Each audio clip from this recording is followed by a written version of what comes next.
안녕하십니까. 오늘 진짜 미친 걸 발견했거든요. 백종원의 백캠 때문에 온 나라가 다 난리였죠. 프랜차이즈 가맹점들 데모하고요, 유튜버들 비판하고요, 완전 국민 공적 1호 취급을 받았잖아요. 그런데 여러분, 방시혁은 뭘까요? 4천억 사기 혐의로 수사받고 있는데요, 아무도 욕 안 해요. 사실 본인이 챙긴 게 4천억이죠. 전체 규모는 1조 2천억 정도 되죠. 아니, 이게 말이 됩니까? 백종원은 백캠으로 욕 엄청 처먹었는데요, 방시혁은 4천억 사기 혐의인데요, 조용하죠? 그러면 어떤 분들은 이렇게 말씀하시겠죠. 방시혁은 아직 수사하고 있는 거지 결론이 안 났잖아. 백종원도 결론이 안 났었어요. 와, 이거 정말 미친 거 아닌가라는 생각이 들어져요. 사실 제가 볼 땐 방시혁 쪽이 훨씬 더 큰 사건이거든요. 근데 조용해요.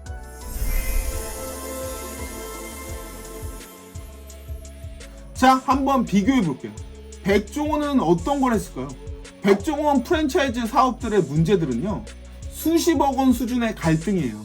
방시혁이 받는 혐의는요, 4천억 원 사기 혐의로 검찰에 수사되고 있어요. 거기다 뉴진스로 수백억을 날리고 있죠. 내부 문서가 유출되면서 업계를 발칵 뒤집어 놨어요. 어떤가요?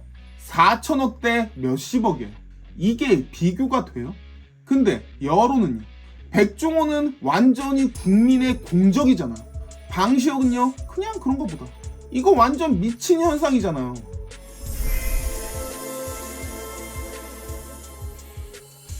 자, 여러분, 여기서 완전 소름 돋는 사실이에요. 민희진 사태 기억하시죠? 누가 먼저 언론에다 터뜨렸을까요? 하이브에서 터뜨렸어요. 하이브에서 민희진이 경영권을 찬탈하려고 한다, 이러면서 먼저 언론에다 이 이야기를 흘렸거든요. 그래서 우리가 다 알게 됐죠. 아니, 잠깐만요. 민희진 그냥 자르면 되잖아요.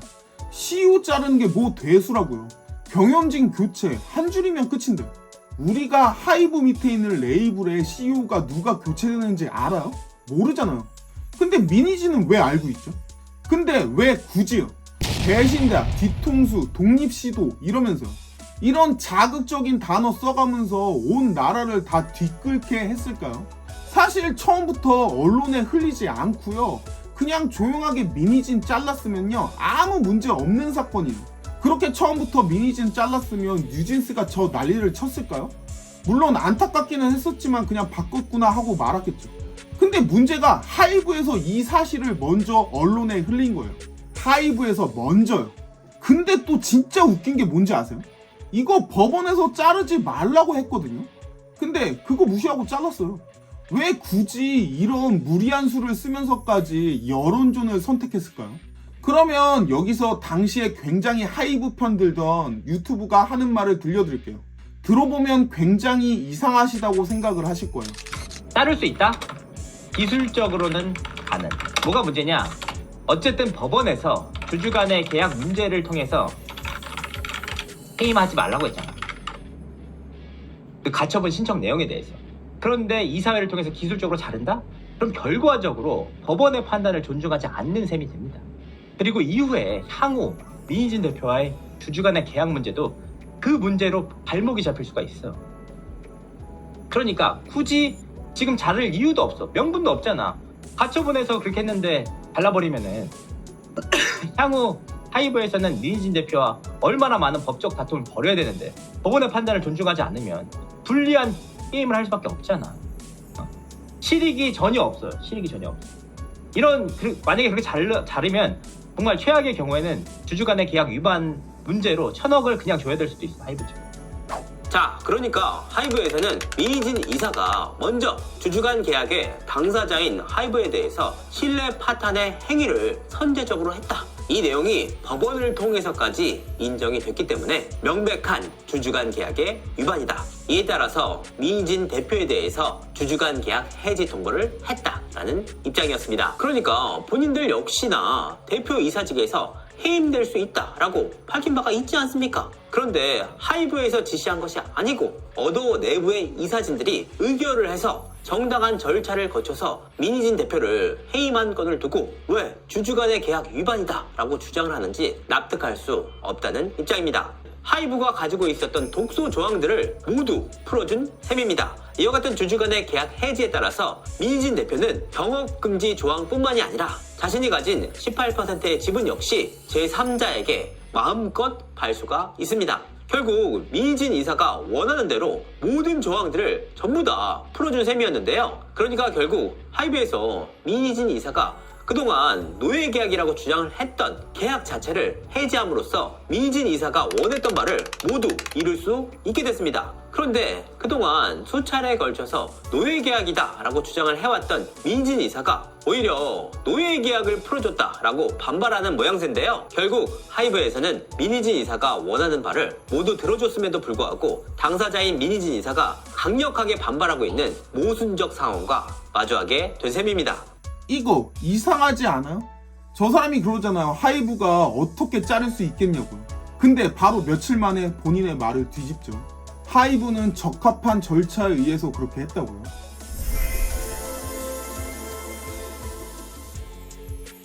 자, 여기서 진짜 소름 돋는 포인트가 나와요.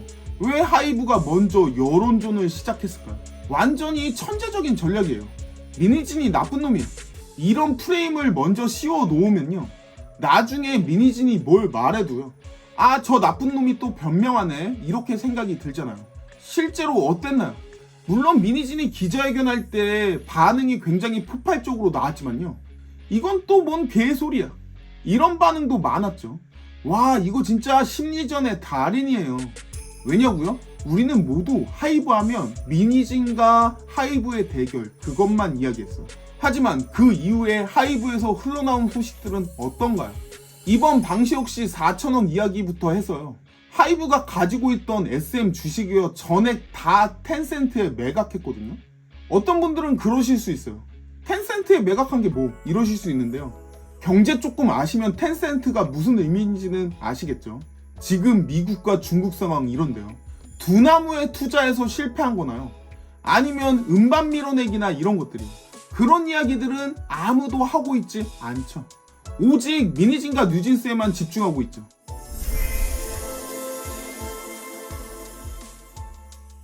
자, 그리고 진짜 여기서 미친 현상이에요. 백종원 사태 때는요, 거의 모든 유튜버가 비판을 했어요. 백종원 문제가 있다고 아주 난리도 아니었죠. 방시혁 사태 때는 어라, 뭔가 좀 이상한데? 대형 유튜버들 중에서요, 방시혁 씨 편을 드는 분들이 꼭 있어요. 하이브가 아무리 잘못해도요, 계속 방시혁 씨 편만 들죠. 민희진이 나쁘다, 하이브가 피해자죠. 하이브는 실제로는 굉장히 착하다. 착한데 4천억. 이게 진짜 자연스러운 현상일까요? 앞에서 들려드린 내용처럼요, 소위 몇 명 대형 유튜버들은요, 누가 잘했느냐 잘못했느냐를 따지지 않고요, 무조건 하이브 편만 드는 사람들이 몇 명 존재해요. 하물며 이 4천억 관련해서도요, 방시혁이 잘못한 게 뭐가 있냐, 잘못된 보도다, 이런 식으로 이야기하는 경제 유튜버도 있어요. 경제에 대해서 조금만 알면 이게 정말 심각한 문제라는 걸요, 뻔히 알 수 있을 텐데요. 그런 이야기도 잠깐 들려드릴게요. 방시혁 4천억 원 따로 챙겼다. 드러난 하이브 상장의 비밀. 자, 그러면 이 4천억 원이 방시혁 의장이 사모펀드에게 받은 4천억을 막 뒷돈으로 보고 이거 뭐냐, 이상한 거래 아니야, 그것 때문에 주주들이 피해를 봤다라고 하면 아까 주가 떨어졌잖아요. 어떻게 할 거냐? 답을 드릴까요? 답은 나도 모르고 이렇게 생각을 해보시면 돼요. 자, 이 두 가지를 여러분께 예시로 드리려는 건, 제가 좋아하는 이제 찰리 먼거가 뭐라고 했습니까? 기법. 거꾸로 뒤집어서 생각해 보라고 했잖아요. 그러니까 지금 상패가 될 것 같으냐라는 거는 다시 상장한 시점으로 되돌려서 보면 돼요. 자, 방시혁 의장이 사모펀드에게 4천억 원을 일종의 성과급으로 받은 걸 받았을 때, 받는다라고 했을 때, 그러면 이게 상장 적격에 문제가 생길 수 있는 요인이야 라고 거래소나 금감원이 판단을 했을까? 네가 아무리 성공을 했어도 투자자들한테 4천억을 받으면 안 되지. 4천억 원을 받는 회사는 상장할 수 없지. 그렇다고 해서 이제 글로벌로 나아가는 대한민국 1위의 연예 기획사를 상장을 안 시킬 거냐? 왜? 주주 간 인센티브 계약이 있기 때문에 우리는 상장을 시켜줄 수 없어 라고 했었을까? 여러분은 어떻게 생각하십니까? 그 가능성은. 일단 이 회사가 성장하고 있느냐, 재무 건전성이 괜찮으냐, 영업망이 확충이 되었느냐, 기술력이 있느냐, 기업의 영속성이 있느냐, 경영의 안정성이 있느냐 등등을 봐야 하는 건데, 근데 거기에 주주 간 계약이 있어서 이 회사가 영속적이질 않아, 주주 간 계약이 있어서 수익성이 악화돼, 주주 간 계약이 있어서 이 회사의 뭐 영업력이 약화돼. 여러분이 생각해 보시죠. 주주간 계약이 있어서 사모펀드가 성과를 냈을 때 그중에 30%를 대주주가 받는다라는 게 과연 일반 투자자들의 투자 판단에 지대한 영향을 줄 수 있었던 것이냐를 봐야 되는 거예요. 사모펀드가 이제 어찌됐든 간에 투자를 할 때 그 회사의 대주주나 경영진이 오케이 하고 자본금을 투자금을 받아줘야 투자할 기회가 생기는 거잖아요. 투자자 입장에서는. 그러니까 이 사람도 원하고 이 사람도 오케이 했던 거예요. 사모펀드가 4천원 그냥 뺏긴 게 아니에요. 자기네들끼리 계약을 한 거예요. 야, 나 돈 좀 벌고 싶어. 나 큰 돈 벌면 너도 얼마 줄게. 이거였어요. 그러니까 사인 간에 문제는 없어. 자기네들끼리 오케이 해서 계약한 거잖아. 그러면 이 내용을 가지고 과연 상장을 했을 때 투자자들한테는 어떤 영향을 미쳤을 것이냐, 그리고 그거를 숨겼다라고 했을 때 악영향이 되었을 것이냐를 생각해 봐야 되는 거예요. 그러면 그거를 왜 공시를 안 했느냐, 왜 안 밝혔느냐, 나쁘게 보자면 왜 숨겼느냐. 근데 어찌됐든 간에 하이브 측은 법률 검토를 거쳤다라는 거고 굳이 공개할 필요 없네. 그 예를 들어서 내가 경영을 잘하면 Y스트릿에서 1년에 1,000억씩 받기로 주주간 계약을 했어. 그렇다고 해서 Y스트릿 다른 투자자한테 이거 알려야 돼? 안 알려도 되는 거 아니야? 그들의 투자 판단에 이게 큰 영향을 미쳐? 라고 판단을 해서 할 수도 있고 안 할 수도 있는 거죠. 근데 이거를 그래서 되게 첨예한 게 이거예요. 법이라는 거. 이게 사실은 어떻게 해석을 하느냐에 따라서 달라질 수도 있잖아요. 그러니까 김앤장, 태평양의 생각이 다를 수도 있는 거고, 이 변호사, 저 변호사의 생각이 다를 수도 있는 거고, 심지어 사법부에서도 1심과 2심의 판단이 다른 거고, 그러니까 약간의 노이즈가 생길 것 같다, 문제가 생길 것 같다라고 하면은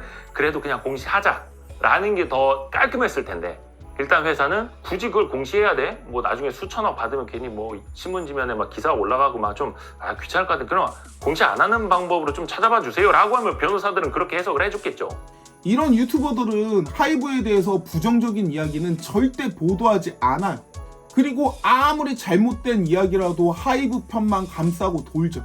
이런 식으로 하이브를 감싸는 유튜버들이 실제로 존재해요. 하나 더 보여드릴게요. 하이브에 대한 압수수색을 이미 검찰이 거부하였었다는 사실이 밝혀져서 하이브를 무너뜨리려는 일부 언론들과 안티 세력들에게 엄청난 충격을 안겨주고 있습니다.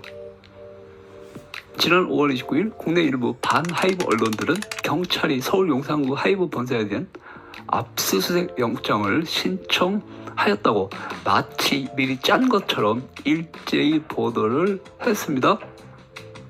반하이브 언론들의 주장에 따르면 지난 2020년 방시 의장이 하이브를 상장시키면서 투자자들에게 상장 계획이 없다고 속여서 수천억 원을 불법적으로 취득하였다는 혐의에 대해 경찰이 검찰에 압수수색 영장을 신청한 것으로 알려졌습니다. 그런데 이미 검찰이 하이브 본사에 대한 압수수색 영장 신청을 한 차례 거부했었다는 사실이 드러나서 충격을 주고 있습니다. 경찰은 지난 4월 30일에도 이번과 똑같은 혐의로 검찰에 하이브 본사 압수수색 영장을 신청하였던 것으로 알려졌습니다. 하지만 검찰은 이 같은 경찰의 하이브 본사에 대한 압수수색 영장 신청을 증거 불충분으로 거부한 것으로 알려졌습니다. 그런데 경찰이 압수수색을 거부당한 지 불과 한 달 만에 또다시 하이브 본사에 대한 압수수색 영장을 재신청한 것이라고 합니다. 방시혁 의장과 하이브에 대한 온갖 악의적인 비난을 하고 있는 중국 앞잡이 언론들과 안티들이 좌절하고 있습니다. 제가 보여주는 것보다 훨씬 더 많거든요. 이거 완전 수상하지 않아요?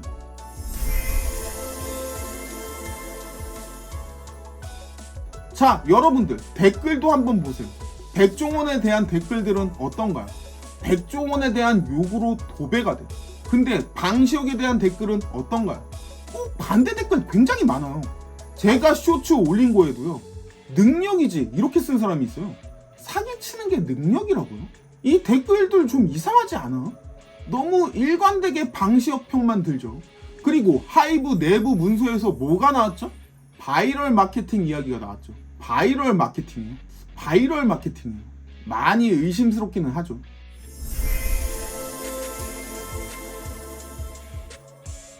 자, 그럼 가장 소름 돋는 부분. 지금 하이브 하면 뭐가 떠올라요? 뉴진스, 미니진, 어도, 이거죠. 근데 진짜 큰 문제들은 뭔가요? 4천억 사기 혐의요. 아무도 몰라요. 내부 문서 논란이요. 금방 잊혀지죠. 음반 밀어내기요. 기억조차 못해요. 이거 진짜 완전 마술이에요, 마술. 한손 들고서 뉴진스만 봐. 이렇게 관심 끌고요. 다른 손으로는 진짜 문제는 숨기고 있어요. 와, 이 정도면 진짜 여론을 자기 마음대로 쥐락펴락하는 거 아닌가요?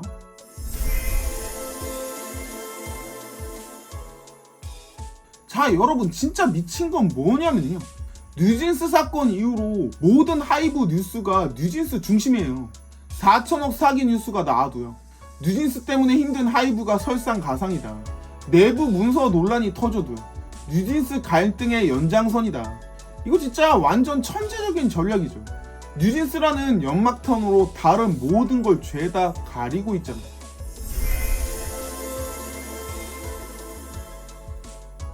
자, 결론적으로요. 백종원은요, 여론관리 그딴 게 뭐야. 문제 터지면 늦게 맞아. 변명도 뒤늦고 어설퍼요.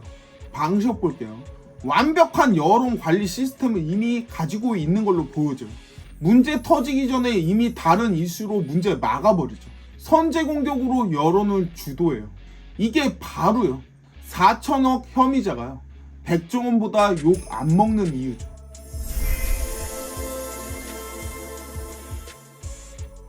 자, 여러분, 우리 지금 완전히 당하고 있는 것 같아요. 뉴진스만 보고 있는 사이에요. 진짜 큰 문제들은 쑥쑥 지나가고 있거든요. 4천억은요 조용히 수사 중이죠. 하필이면 터져도 대통령 선거 바로 전에 터지고 있어요. 다른 의혹들은요 완전히 묻혔어요.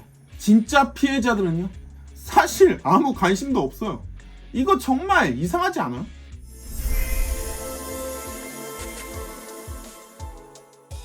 자, 여러분, 오늘 이야기 어떠셨나요? 백종원은 백캠으로 욕먹고요. 방시혁은 4천억 사기 혐의에도 멀쩡하죠. 이게 바로 여론의 힘이죠. 정말 심한 것들이 벌어지고 있지만요. 별로 관심 없어요. 우리가 지금 누군가의 완벽한 시나리오대로 움직이고 있는 건 아닐까요? 뉴진스만 보고 있으면서 정작 중요한 건 놓치고 있는 거 아닐까요? 여러분, 속지 마세요. 겉으로 보이는 게 다가 아니에요. 우리가 멍하니 뉴스 소비하는 사이에요. 진짜 문제는 다 숨어버려요. 여러분, 눈 뜨세요. 이건 단순한 연예 뉴스가 아니라요. 자본이 여론을 어떻게 바꿀 수 있는지 보여주는 교과서 같은 사례예요. 그냥 넘기면 안 돼요. 댓글로 여러분들 생각 알려주시고요. 이런 수상한 현상들 있으면 언제든지 알려주세요. 여러분들의 깨어있는 시각이 진실을 밝히는 힘이에요. 다들 속지 말고 살아요. 안녕히.